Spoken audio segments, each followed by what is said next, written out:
नंदुरबार शहरातील नळवा रस्त्यावरील रेल्वे अंडरपासमध्ये पावसाळ्यात साचणाऱ्या पाण्याच्या समस्येवर कायमस्वरूपी तोडगा काढण्यासाठी रेल्वे विभागाकडून सुरू असलेल्या ड्रेनेज कामाची आमदार चंद्रकांत रघुवंशी यांनी पाहणी केली। पावसाळ्यापूर्वी हे काम दर्जेदार व वेळेत पूर्ण करून नागरिकांना दिलासा द्यावा अशा सूचना त्यांनी संबंधित अधिकाऱ्यांना दिल्या।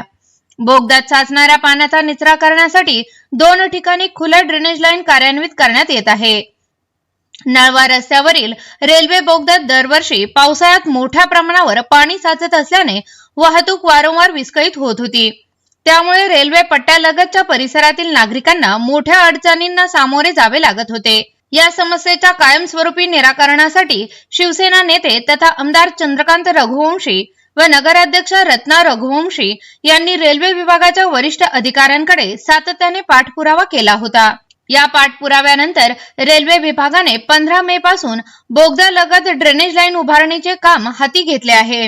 या कामाची प्रत्यक्ष पाहणी करताना आमदार चंद्रकांत रघुवंशी यांनी कामाचा आढावा घेतला व गुणवत्तेबाबत आवश्यक सूचना दिल्या।